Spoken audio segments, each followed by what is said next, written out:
Welcome back. In this video we are continuing from where we ended the same question. Now we will be doing the final thing, which is Roman 3. Okay, the optimum temperature for many plants living in temperate regions is approximately 25 degrees. Explain why the rate of photosynthesis in these plants decrease at temperatures above 25 degrees. So we have to explain why the rate of photosynthesis decrease at temperature above 25 degrees. So that's a common question. We said, I guess if you did C4 and C3 plants, we said that actually C3 plants have no ability to continue to photosynthesize after in high temperatures. Okay, and that's why we do not have these C3 plants, C3 plantations in high temperatures. Example, in Tanzania as well, we don't have much more C3 plants, but C4 plants actually are there. C4 plants are there everywhere. And no, yeah, this one can survive in any region. Okay, and sorghum and maize. Okay, these are the plants which can survive anywhere. Now forget about this, but I'm just mentioning this because here there's asking you why the rate of photosynthesis in these plants decrease at temperature above 25 degrees. Now they are talking about C3 plants. Okay, so if you have C3 plants, your rate will normally decrease when you increase when the temperature is above 25 degrees. So these normal plants require a lot of a cool temperature. Now what happens? There are three things happening when temperature is very high. Let's start with a simple thing. Okay, when temperature is high, what happens? One of the simplest thing is rate of transpiration increase. I guess that's fair enough. We understand that, right? If you don't understand that, I mean, okay, we have our plants, for example, here. Oops, oh yeah, this one should be white, right? This one should be black. Okay, when we have our plant here, when the sun is shining very high, this plant will lose its water, right? It will lose a lot of water. So that's what they mean here. If the temperature is very high, rate of transpiration increases. Okay, we know transpiration is the loss of water from the plants. And then the second point is stomata opens.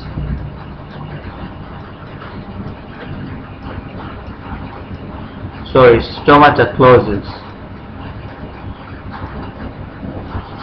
Okay, stomata closes, and therefore carbon dioxide decreases. And if carbon dioxide is a limiting factor, means what? The photosynthesis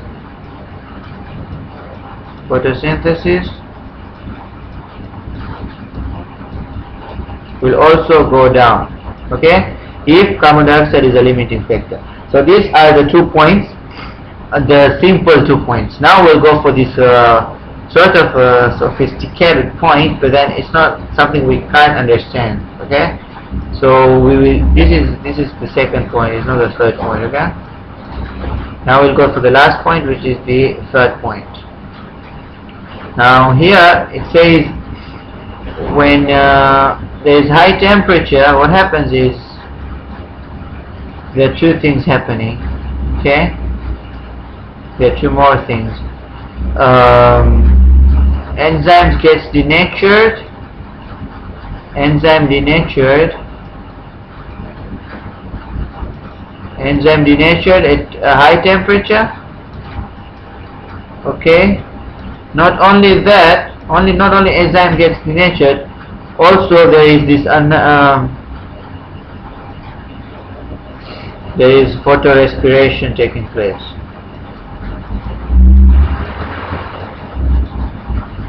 Photorespiration. These two things takes place when now if photophosphorylation takes place, again this one leads to this one. If this both processes, this both makes us brings us to the Rubisco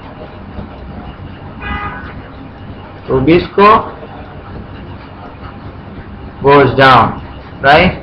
Now if you did Kelvin cycle, you will understand what I mean. In Kelvin cycle, Rubisco is the one that changes the C4 to C6, okay? So if you don't have Rubisco there, the process will not continue. So we need Rubisco, okay? From C4, it's not C4 actually, something else. But then it helps in Kelvin cycle, okay? So having said that, we will see what then happens. If Rubisco is less, means Kelvin cycle is affected, as we can see here. Kelvin cycle affected, and if Kelvin cycle affected, there is this is the light independent, right? Light independent stage, okay? And then if so Kelvin cycle, the light independent state is affected, then also light dependent state will also be affected, okay? Photolysis will also be affected, and then there will be less ATP produced, yeah, because photolysis will not take place readily. So less ATP produced, increased rate of transpiration.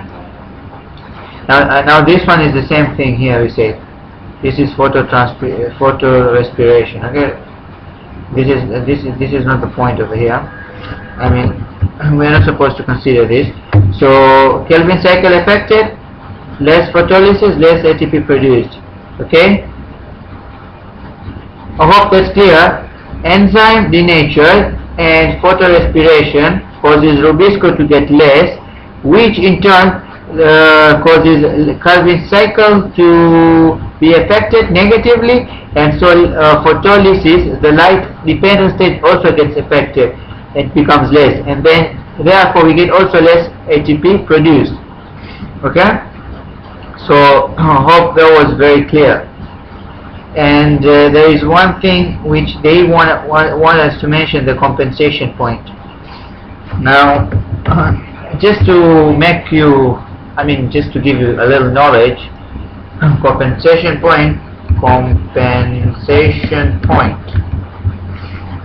Compensation point. It's the point where rate of respiration. Compensation point is where respiration is equal to the photosynthesis.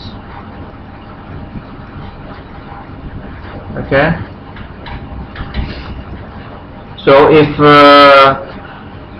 a point is above compensation point, we say that it is already now photorespiring. If it is below, we say it's photosynthesizing. Okay. So hope that's very clear. Then I think I've explained all the 3 points. This is the Rubisco point. One is the Rubisco point. Then we have the transpiration point, and we have the stomata with the carbon dioxide point. Okay, Rubisco, transpiration, and the carbon dioxide point.